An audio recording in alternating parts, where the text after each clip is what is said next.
Hello and welcome back to my garden here at Glebe Cottage in Devon. It's ages since you were here, and now the autumn's approaching. You can feel the whole garden is completely different. Everything's getting softer, more subdued, but richer and richer day by day. It's funny because sometimes people think about the autumn as just being a kind of corridor between the summer and the winter, but not a bit of it. It's its own very special season, and to me it's one of the most delightful times of the year.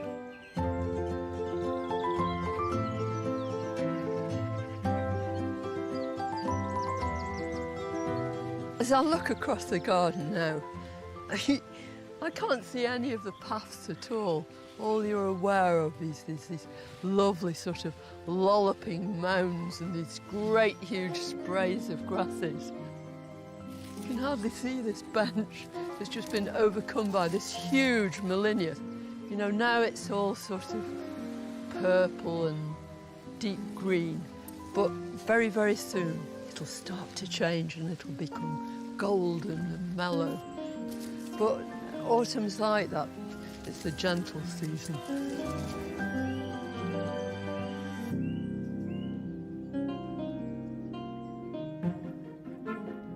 But the flowers that really announce autumn are the asters, a group of plants that work really hard for us in this season.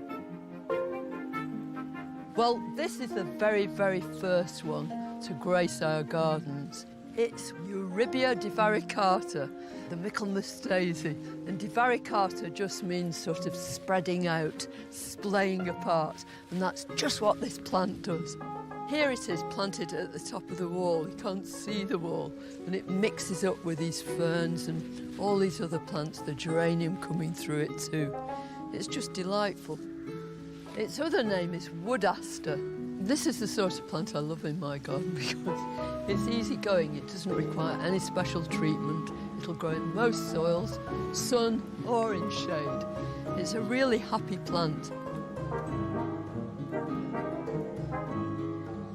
Now, if you want to increase your asters, the usual way to do it is to divide them at the root in the spring.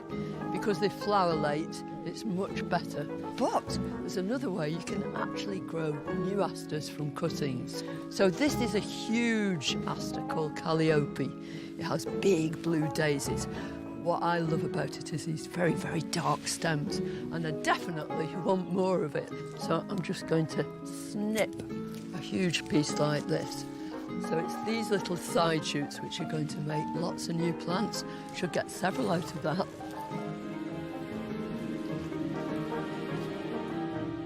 And look who's come to help. Well, Fifi's back for the autumn, aren't you? Hey? A little bit older, a little bit greyer, but just as beautiful. All I'm going to do is pull these little shoots off the side with a heel. It's just a little bit of the stem. All these will potentially have flower buds, but because I'll be nipping out the very top of the cuttings, it means they won't try and produce any flowers there, and they should send out little side shoots too, so we get a much bushier plant. So can you see this has got quite a big heel here? So I'll take some of the bottom leaves off, about to there. I'll nip out the top, like that. So that's a nice sturdy little cutting. So I'm going to take my very sharp knife to neaten it up really, just so there are no extra bits which might make the cutting rot. So that's fine. I've got some clay pots because I always prefer clay pots for taking cutting. Things root much more readily in them. And I fill them with nice gritty compost. And I'm just using my favourite chopstick, pushing this cutting down.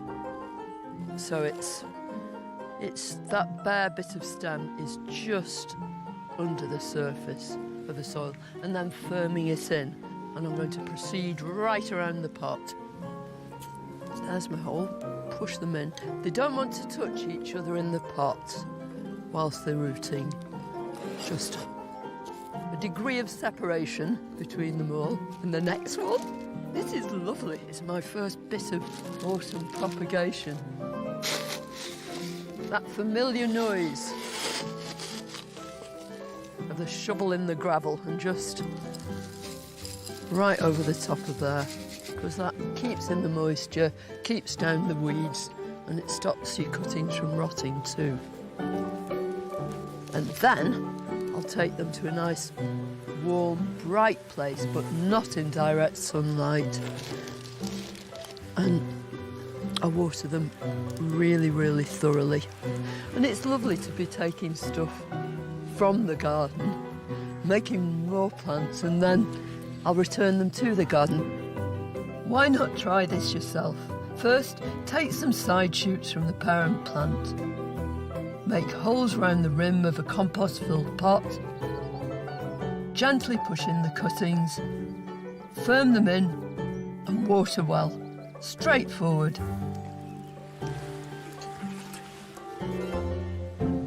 Taking cuttings is just one way to increase your plants. Back in the spring, I gave another member of the daisy family a new lease of life. And it's a plant I just couldn't be without in the autumn. It's quite heavy.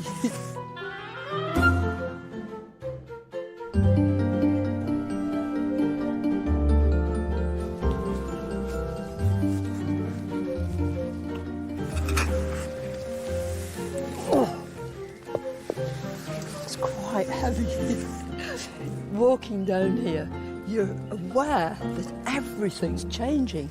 Everything's becoming more and more autumnal. I love heleniums. They flower for ages and ages, and they're very, very easy. They're straightforward plants to grow, very accommodating, providing they have sunshine, reasonably well-drained soil, and they'll keep on going year after year after year. The clumps get bigger and bigger. This is Eldorado, and it has to be one of my all-time favourites. The flowers are big and bold. In the spring, I dug some up and divided them to make more plants. But now it's time to give it a proper home. In the garden, in the ground. Up you come. Tell you what, in this garden it's really quite difficult finding spaces for new plants, and there's a space here. I'm in luck, in just the right place. So I'm just going to attempt to dig a hole that's deep enough for the selenium to go in. A lot of people think that spring is the only time you can plant, but in actual fact at this time of year the soil's warmed up and plants still have a window to get established. Yeah, should be okay, that. And I'm grabbing it by all those stems. Look at that. That's what you call a root ball. But if this is going to get established, I'm going to break them, because each one I break will actually make loads of new fibrous roots, and they're the roots that actually feed the plant. So that will do if I very carefully lower this. Well, that was obviously meant to be. Look at that, just right. So I've got room for a little bit of extra compost. Here we go. I'm just going to put some of this in here. I want it in close and intimate contact with this soil. I must give it a really good soak.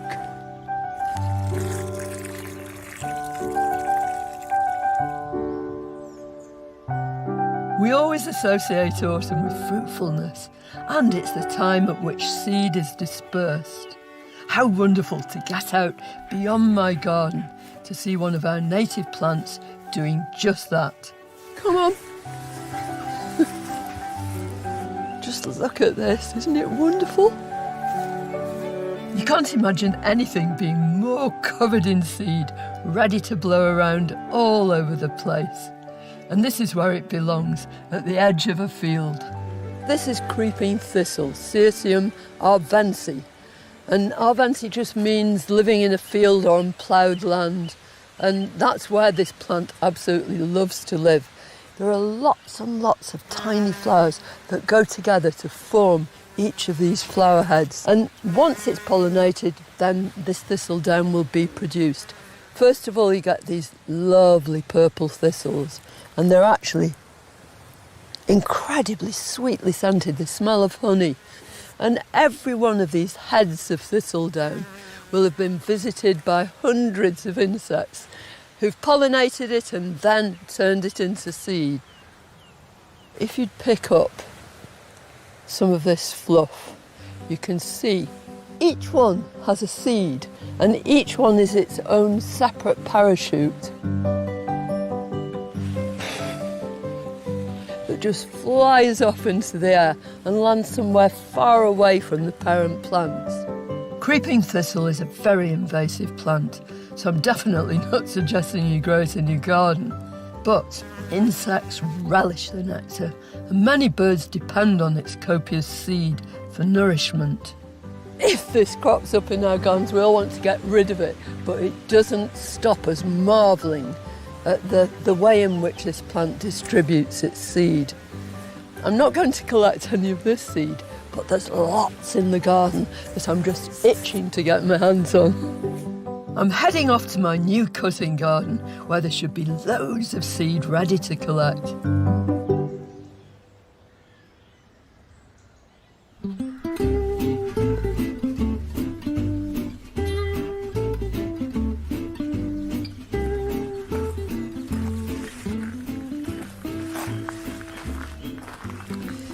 You don't need a great big expanse if you're going to try and grow cut flowers for the house.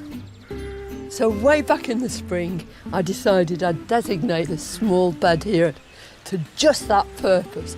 So I grew some stuff from seed, some I planted directly, like the sweet peas. It's been a huge success. I've been picking bunches of flowers from here all summer long. So many of the best flowers for cutting are members of the daisy family. Rudbeckia and masses of cosmos too. Well, some of this stuff has seen better days. It's just beginning to go over now, but a lot of it has set seed, and I want to collect some of it so we can do just the same thing next year.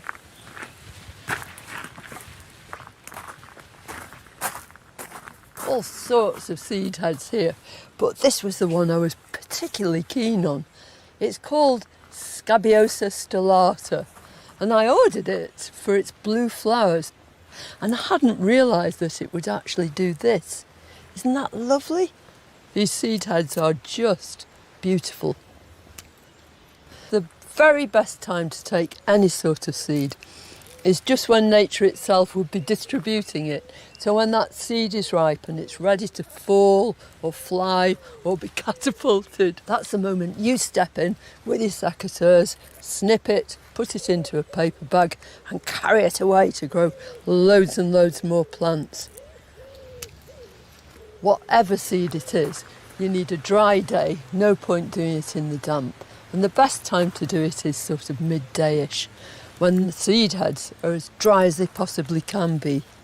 But there's something really lovely about growing something from seed then and tracing its lineage back in your own garden. It's an absolute delight. It's something my mum used to do too. So it's nice, isn't it? Carry on a family tradition.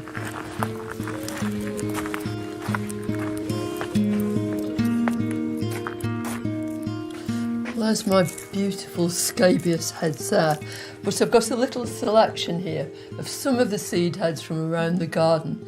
There are so many ways that nature has evolved to actually make the seed. I mean, take something like this. This is a salvia. So here, all of these seed capsules go in whorls right the way up the stem. So they're going to shake, rattle and roll and send themselves all over the place.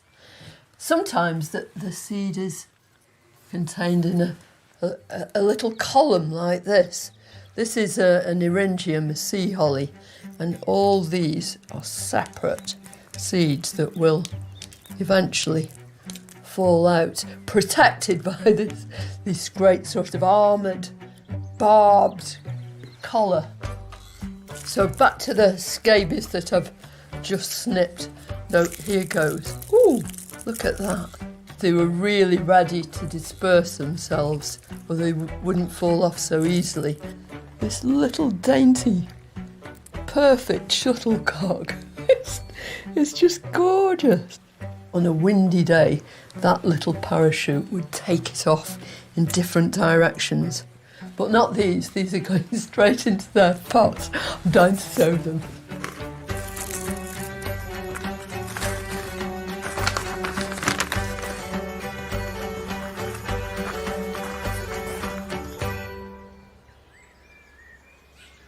While I'm down this way, I've forgotten all about this campanula. It's one of my favourite plants. It's a campanula latifolia, and it's called gloaming, and it's got these soft grey lilac flowers, and this seed is more than ready. Sometimes you can just snip seed and carry it off, but in the case of anything like campanulas, aquilegias, poppies, where the seed just rattles around in its seed capsule and you're in danger of losing the seed as you actually try and get it off, it's a good idea to sneak up on it with a paper bag. Right over the top. That's it. I'm going to come down as far as I can, and then I'm going to grab it and I'll snip it there. Can you hear it? It's captured. Hooray! There's masses of it. And I'd quite like to give some of this seed away because a lot of people have admired this plant.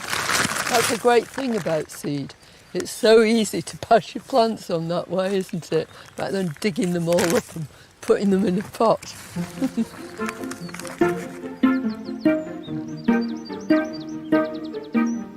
I often sow some of my seed in the autumn, even though daylight decreases and the temperature drops. It means they'll grow more slowly through the winter, but it's a way to have some plants ready earlier in the spring. What we want to do is sow our lovely scabious. There's a module tray here just with ordinary compost in it. So just one seed per module. You can just pick it up by this little skirt and push it into the compost. It's great. But I don't bury it under loads of compost. So, as per usual, I'm going to cover these with a bit of grit. Just a little covering, because I don't want them to rot. And then I just want to label it, water it, give it a little dash there. With this, I'm going to water from the top. Nice big seeds, I'm not going to wash them away.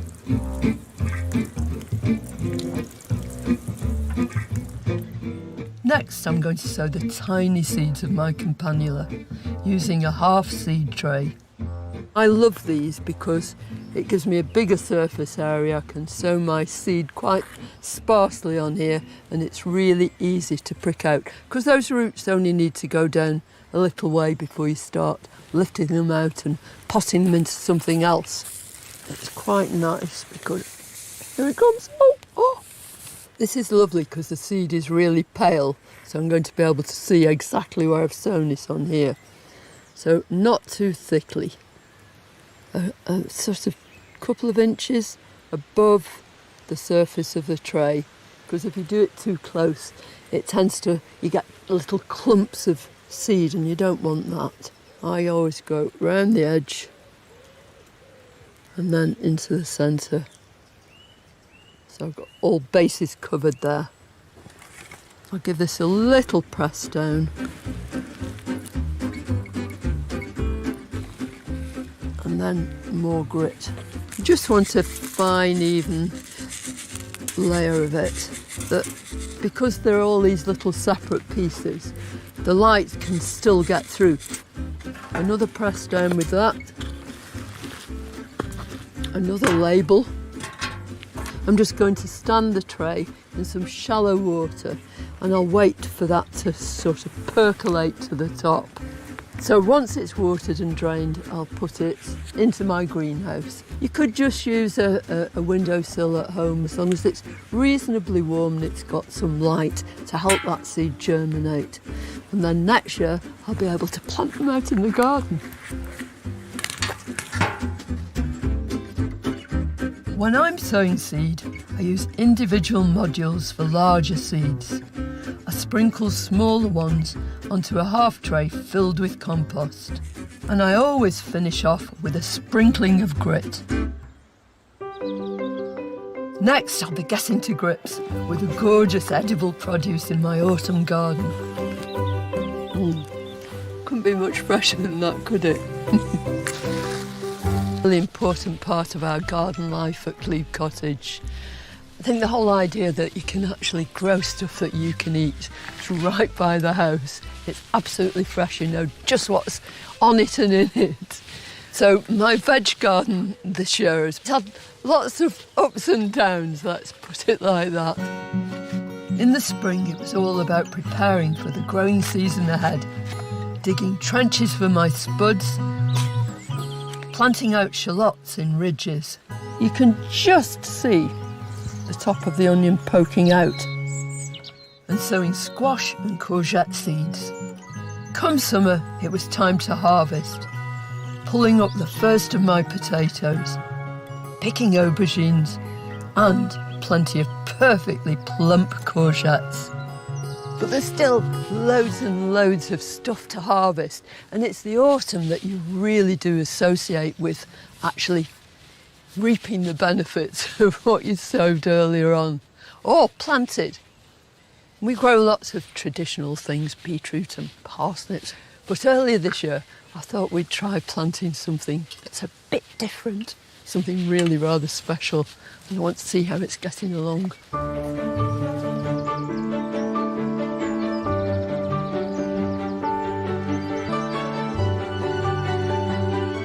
So these are my globe artichokes, of which I'm very proud, even though they haven't done a great deal so far, but they were only planted this spring. It's one called Violetta di Chioggia, and I really wanted to grow this variety because these heads are deep purple and it's supposed to be one of the most delicious. So I'm just going to snip this one off. Because it's a perennial vegetable, it'll come up year after year after year, and each year these clumps will get bigger and bigger and yield more and more harvest. And what you would do with any perennial plant that's produced its flower or seed head, you cut it right down to the base so that the plant doesn't expend any more energy on this leafy growth here, because what you want it to do is to concentrate on making new shoots at the bottom. So nice sharp pair of secateurs, and I'm just going to cut right down there. Very satisfying. And there's nothing at all left at the base. But if I move to this one, you can already see round here there are all these lovely new shoots now, and there'll be even more in the spring, and the whole plant will be more robust. But let me show you a few of these other ones that I've grown from seed. Last year, only 2 out of 5 of the artichoke seeds I sowed germinated, but I want more, so I've had another go. First of all, I prick them out into a seed tray, but then I move them on individually into these modules, and they've made fine little plants now. And all I'm going to do is lower this very well-rooted little plantlet into a litre pot full of good potting compost. This will keep going right the way through the winter, and by the spring I should have a nice chunky little plant. A final touch is to put grit onto the top of these. They'll need a bit of protection over the winter. With any young plants, even if they're as tough as old boots, it's always a good idea to give them a helping hand.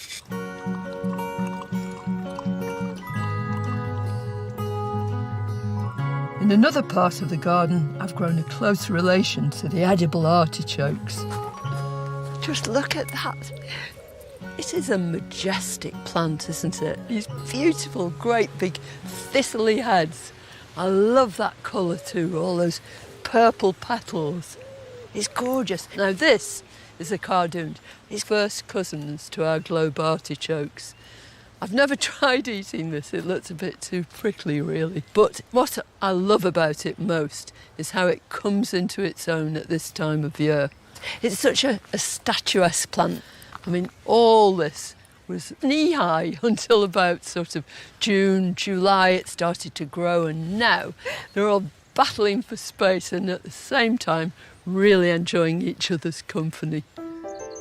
I also planted something else from the daisy family, one you can eat. Look how tall they are now. These are our Jerusalem artichokes. What do they remind you of? They're actually related to sunflowers. In fact, one of their names is girasol, which is the Italian for a sunflower. And if you look behind, there's a perennial sunflower there. It's a helianthus called lemon queen. If these ones had enough sun and a long enough growing period, they too would produce yellow flowers. But it's not for the flowers we're growing them, it's for what's under the soil. In fact, they're so prolific, when they get going, they produce lots and lots of tubers. But there's one. Got a small fork, so I do less damage. Well, these are nowhere near ready to harvest, but it's nice to see what's actually going on under these enormous shoots. If they're growing well, you can see these long tubers that just get pushed out, just as they would on a potato, sort of thicker root, and then the tuber, and then they'll move further on across the soil. Perhaps in a few weeks' time we can come back and actually harvest some of them and make some soup. When you take them out, they should be that sort of size. And they'll have changed colour slightly too, because they'll be that much older, they'll be quite brown. But the great thing is you can just leave them in the ground all winter and take what you want when you want.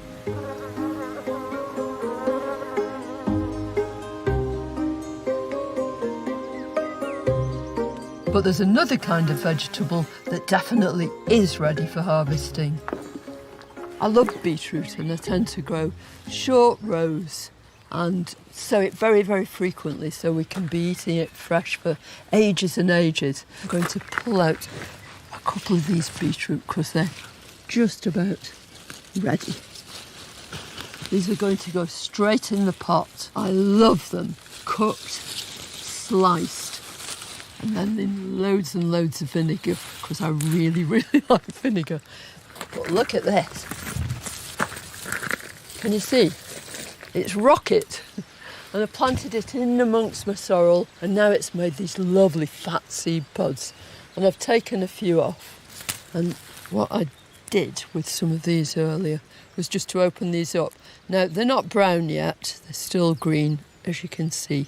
But if I split them open, lots and lots of green seed. So you can let those ripen or you can sow them green. And I actually took a few green ones because I was a bit impatient and I sowed them just a couple of weeks ago and this is them.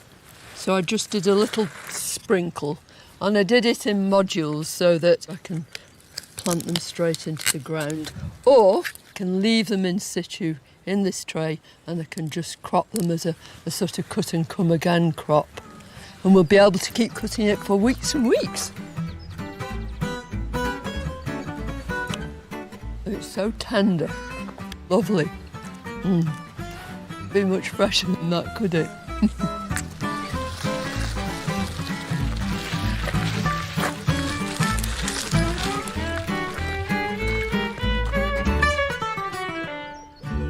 Aren't these lovely? They're so handsome and they're so autumnal too. They're the seed heads of Nigella damascena, love in the mist. And it's just as pretty in seed, I think, as it is in flower. They make wonderful decorations, but I've got a purpose for these. I want to take the seed and sow around the garden. And if you hold it, it really does rattle. It's wonderful. And that's a sign that those seeds are ripe and they're just about ready to disperse.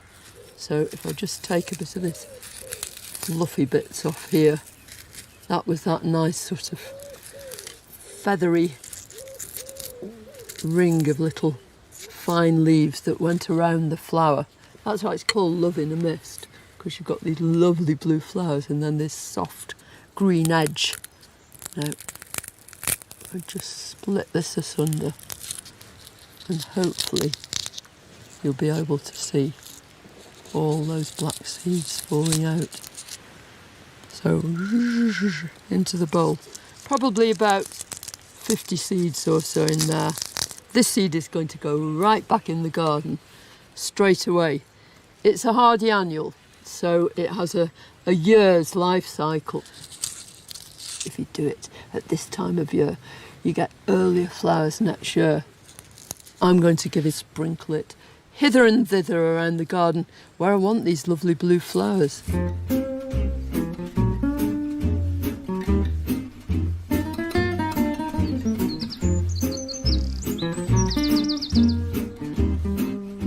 So I step gingerly into there. Now in this bed down here, quite a few of the perennials have been cut back, exposing some of the bare earth, and it's the perfect place to broadcast a bit of seed. So here goes. And all broadcast means is throwing it around, because what you're creating is a whole sort of naturalistic look. There's something really lovely about doing this because you've got no control over it at all. It's completely random. You've no idea where it's going to come up, what it's going to look like. It's quite nice, isn't it, not to plan. I'm having a bit down there as well. So hopefully there'll be this drift of blue that runs right the way through the middle of this bed. Yeah, that's it. Some of it will germinate, some of it won't. But there'll be enough plants to really create a very pretty picture come about May, June time next year. Trying this out couldn't be easier. Take a decent pinch of seed and strew it over a suitable patch of bare earth. Job done. And wait till you see where I'm headed next. Aren't these just scrumptious? They're delicious.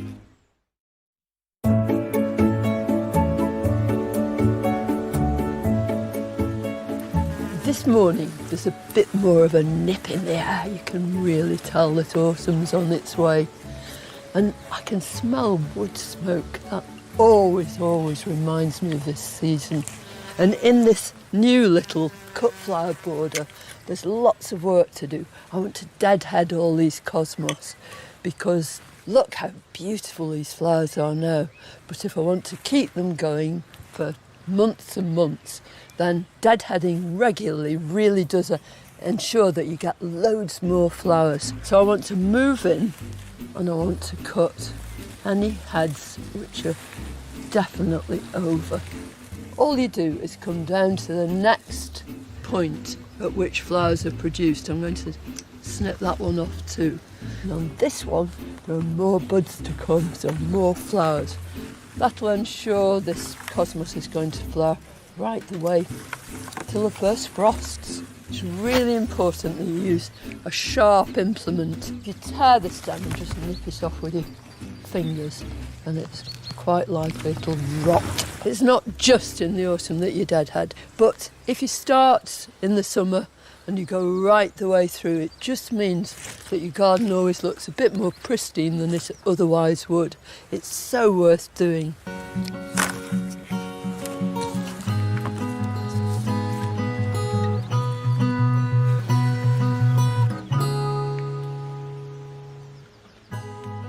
Whatever size your garden is, whether it's vast or a courtyard or even a window box, all us gardeners are interested in keeping a succession of flower and colour for as long as we possibly can.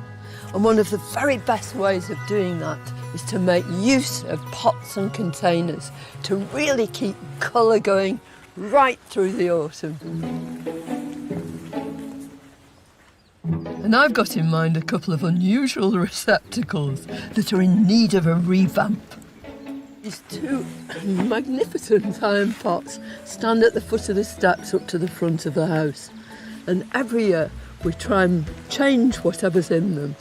And this time I want to plant something that's specifically for the autumn, that's going to take us on with that gorgeous colour right the way through into November or so. But if you're growing stuff in a pot, it really is important to refresh the compost before you start planting anything new. Now the compost that's in these pots is really good stuff. It's a mix of peat-free, lots and lots of loam in here, lots of grit, a bit of fertiliser. What I'm going to do is top this up as I plant with the same sort of stuff. But now, enter the plants.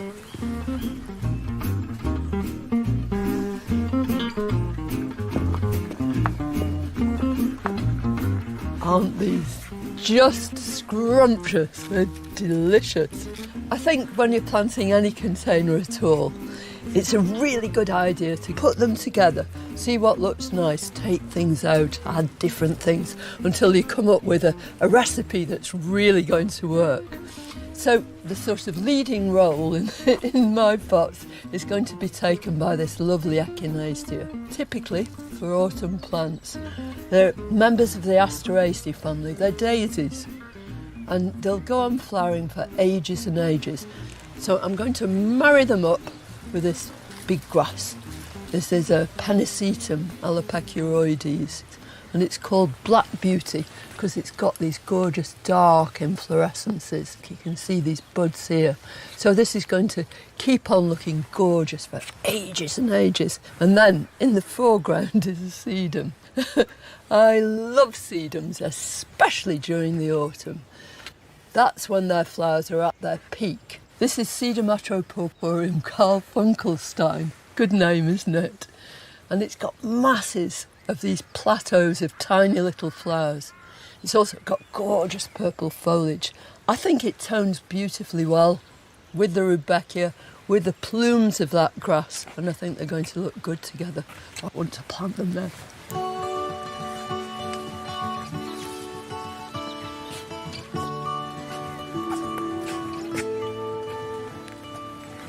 I'm going to start with the grass, with this Pennisetum.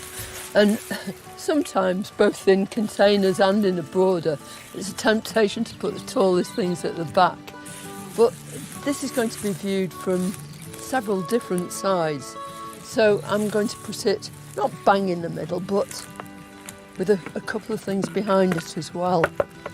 And invariably, when you've got a big grass like this growing in a pot, you've got this huge tangle of roots, and I'm just going to break them up. And the whole reason for doing this is to make sure that once this is planted, those roots are going to move out into that compost.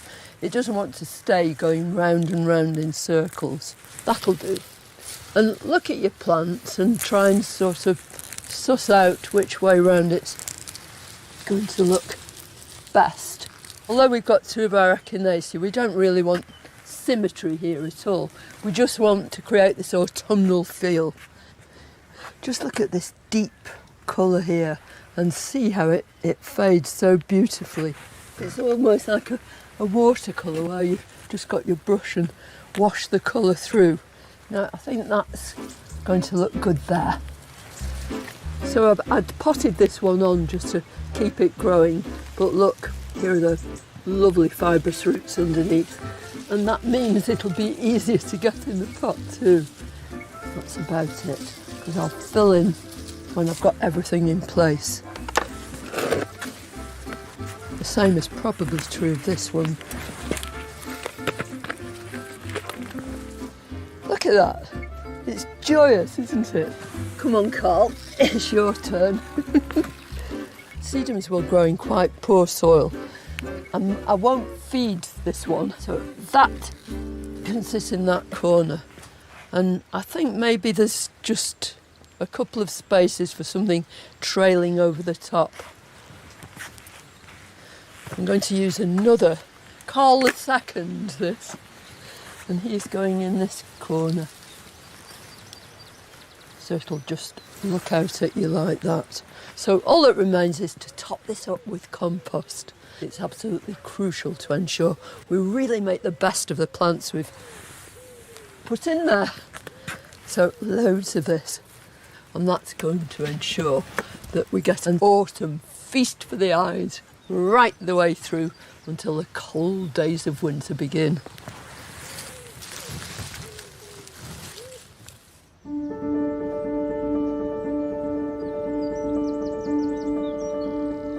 It's such a lovely feeling. Just as the garden is quieting down, everything's getting more subtle, more peaceful, to inject this marvellous colour and actually create something that's completely different and new. It really is lovely. And what's more, it's not just new, but it epitomises the season, autumn. Next time, we'll be swishing through glorious autumnal grasses. The whole thing will go completely golden, absolutely beautiful. And in the veg garden, there'll be squashes, spuds, and a dahlia that thinks it's a potato. See you next time. Carol returns, kicking through the leaves next week at 7. Princess Michael of Kent made it into the firm, but not everyone approved. The controversial royal is brand new Saturday night at 5 to 9. Next, Channel 5's Hunker Down Thursday continues. New World's Most Scenic Railway Journeys in Sweden.